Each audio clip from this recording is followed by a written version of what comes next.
Welcome to my vlog. So, medyo antok pa ako. Maaga lang akong gumising kasi magluluto ako ng baon namin ni Ariel kasi balak namin magsimba and mag-swimming after kasi Easter Sunday ngayon and palagi ko kasi siyang pinapangako anong siswimming kami, di man natutuloy kasi ano to, wala naman talaga kasi kami budget. Ayan, niyaya ko rin ang kuya, busy na naman, ang papa busy na naman, so dalawa lang kami. Pinagbigyan ko lang siya kasi okay naman yung mga grades niya and yun naman yung pangako ko sa kanya. Pero sabi ko, kung yung baon namin, yun lang. So, tipid version to. Sa Flamingos Marikina nga pala kami magsiswimming kasi yun lang yung mura na malapit sa amin. So, samahan niyo kami mag-ina guys. Come on!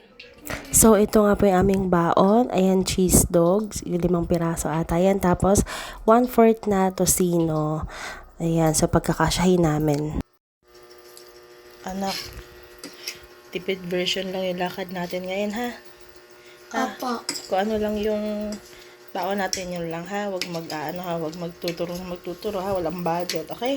Opo. Gusto ko lang ikapagbigyan kasi very good ka sa school.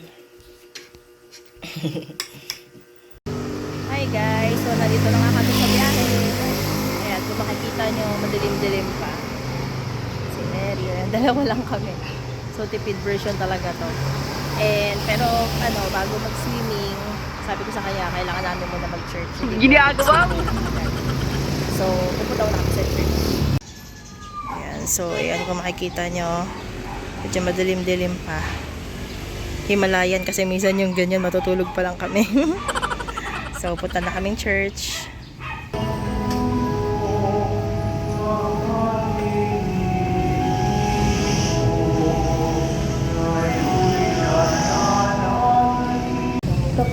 Hi guys! So, katatapos lang ng aming mass, diba? Maya pupunta na kami. Kami lang talagang dalawa guys. Yes, not from. Tipid version. Yes, Outing tipid version. Kuya Biel, nakita kami dito sa church. Ay, antok pa yan.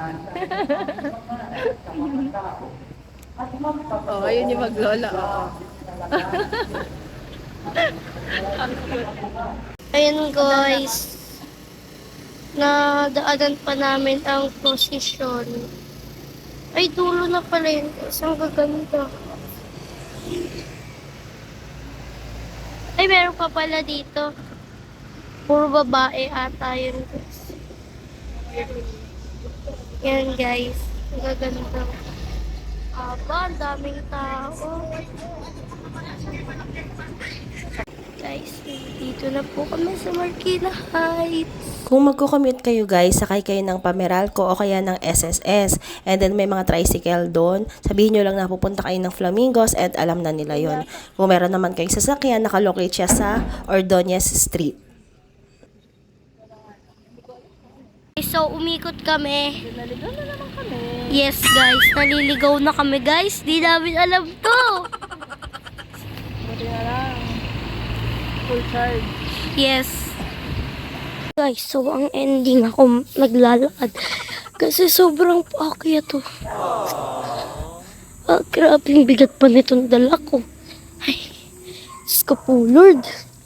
Cameraman na nga ako eh. Naglakad mo. Oh, kawawa naman ako. Iniwan ako guys. Di ko na siya makita. Ay. Sabi niya maglakad lang daw ako dito. Doon banda. Siniwan ako. Ay. Diyos ko po Lord. Sakit at buhod. So, nakasakay na po ako ulit. Yes. Flamingos. Ang tagal mo naman. Magpakita ko na. A few moments later. Ayun guys, sa Flamingos. Alam, layo na neto. Alam, daming tao. Yeah, so dito kami sa syempre the most famous resort in Marikina. Ayan, ito kasi yung pinakamalapit. Yeah. Tsaka public na medyo mura-mura. Ay, excited! Jesus! Siya talaga yung nakapila, guys. Di ba pakali? Sarado pa nga. Ang dami tao. Padami na ng padami ang tao. Nandun sa bahay.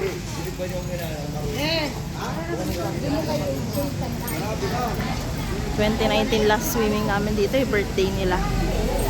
So, ito po yung latest prices ng kanilang mga cottages.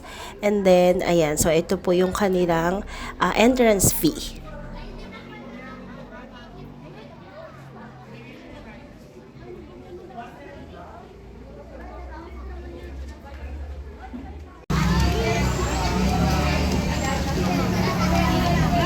Tent lang tayo. 800. Grito. Kasi ubos na lahat ng natin.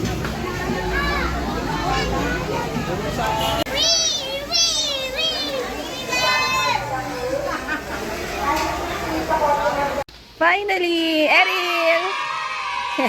Saya niyo. Nakapasok na ako. Yung kaya mo lang. Magpipiling swimmer ka na naman. Ha? Mag-shower na ako. Ay! Why? Excited. So, dito kami puwesto ni Kuya sa bungad lang daw. Although, ngayon mainit pa. Kasi trick pa yung araw. Pero mamaya daw, okay na dito. At saka at least kita ko siya dito pag dyan siya nag-swimming. Yan daw kasi gusto niya sa mushroom. Ayan. So, super happy niya. Sayang wala si Kuya. Busy kasi palagi yung anak ko na yan. Pero next time, dapat kasama na siya. Wala rin naman kasi si Papa.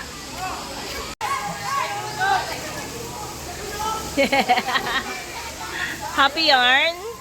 Happy yarn? Wow. Alam nyo guys, dapat hindi talaga kami kukuha ng cottage kasi dalawa lang naman kami. Kaya lang sa sobrang dami ng tao, naisip namin, yung gamit namin, baka kung saan-saan lang naman namin mailagay. Parang wala kami mapagsisiksikan. Kasi nga maraming tao ngayon, Easter Sunday kasi ngayon. Kaya napilitan na lang kami kumuha ng cottage. Finally nakapasok na nga po kami. Alam mo, dala namin, konti lang. Kaya nga hindi nga dapat agdak ni magka-table. Super enjoy siya. Ako mamaya na. Kasi totoo, mas gusto ko matulog. Ayun. Isa lang kasi kailangan talaga natin i-reward din yung mga anak natin para ginaganahan silang gawin yung school nila, yung schooling nila ng maayos. Kasi pag pangako ka ng pangako sa kanila, eh, hindi mo naman tinutupad. Diba? Parang minsan nung nandun silang gana. Tsaka doon lang sa mga kaabot kaya lang din naman. Marami kaming tinitipid.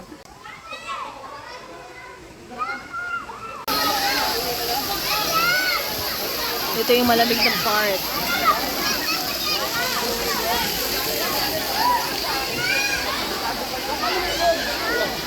Ito yata yung malalim. Ito dun. Ayun. Mamiss niya raw ang kuya niya. Kasi wala raw siyang kasamang maglangoy-langoy.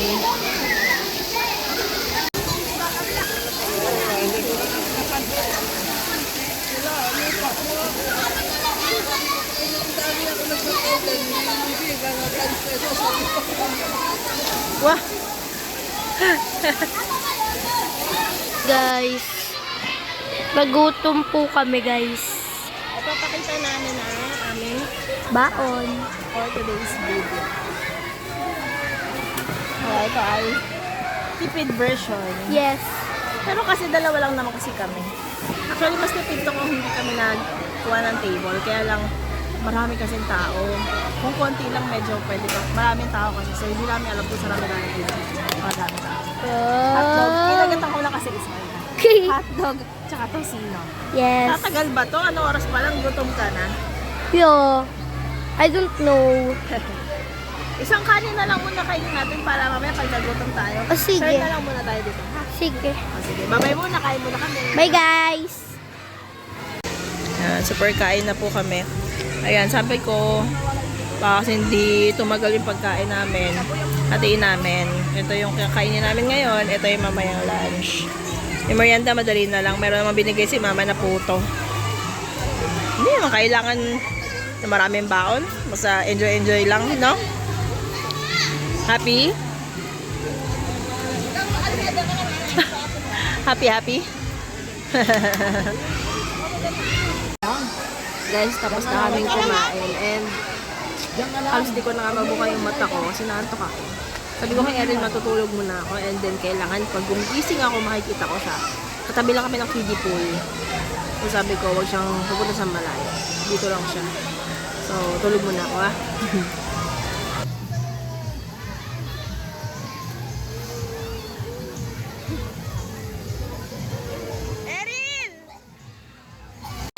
Ayan, so kasi kanina natutulog ako kasi naantok talaga ako. Tapos sabi ni Eril, sana man lang daw may kasama siya. At ayun, pinapunta niya si Miel, classmate niya. O, tingnan yung ginagawa ng dalawa. Tinuturuan niya kasing floating. Lumulubog naman sila. Sana yung dalawa na yun.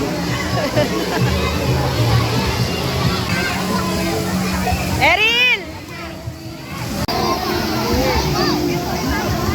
Super dami ng tao.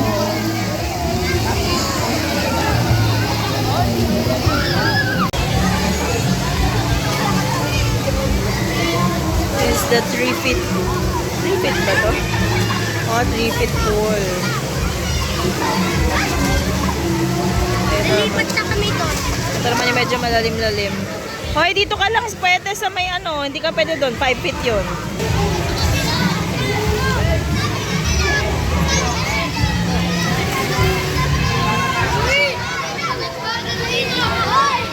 So, ngayon, idilibot ko na kayo sa buong resort. Tapos, tamang-tama nakabukas yung nila, yung area na off limits. Kasi kapag maraming tao, dun lang to binubuksan. So, maililibot ko kayo talaga dito sa kabuuhan ng flamingos. Come on.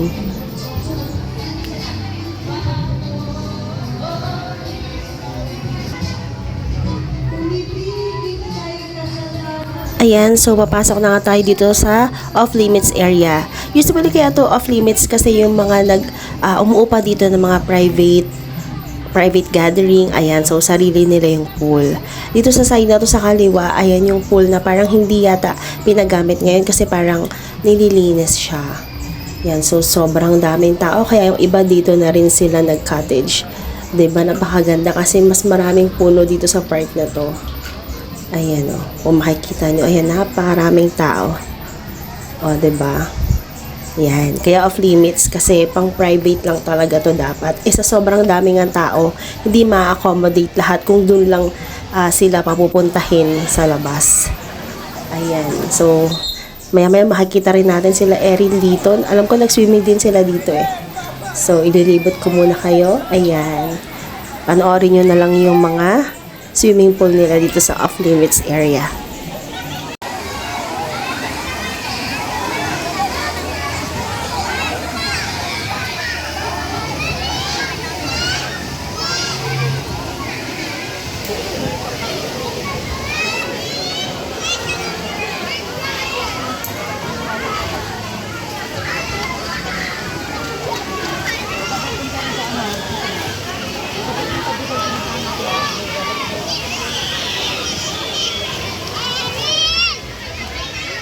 Nasa mushroom, di ba? Hindi po. Sabi niya eh.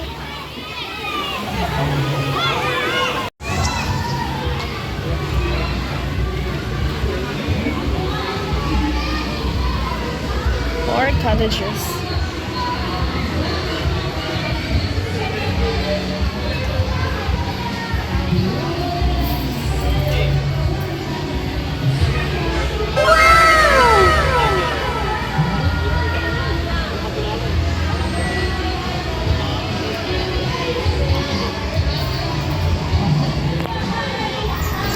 Ayan, so lumabas na ako. Dito naman tayo sa pavilion area. Ayan yung mga pavilion nila. Ang mura lang yun eh, 800, 600 yata ganyan. Tapos ang laki na makikita nyo. Before nung nag-birthday sila, ganito lang din yung kinuha namin cottages. Ayan. So ang gaganda rin. Mura lang din naman.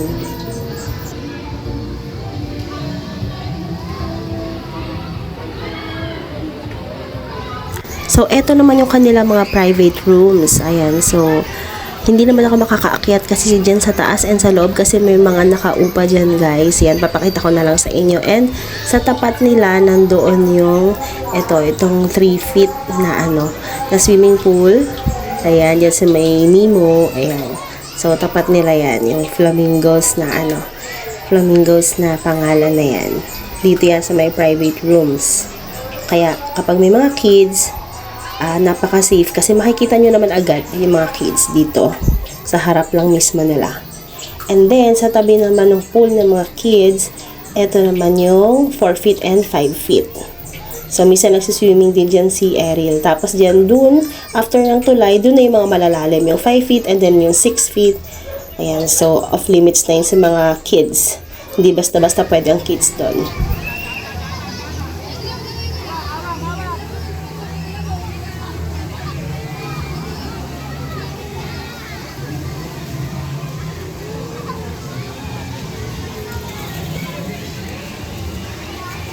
Ayan, so ito naman nga yung pinakita ko kanina na napakalamig na pool. Kapag una kang naligo dito at dito ka lumublob, Diyos ko po, ang lamig talaga. And very safe kasi nakapalibot yung kanilang lifeguard talaga and mahigpit talaga sila. Kumain ka nga lang sa tabi, pipituhan ka. Kaya very safe.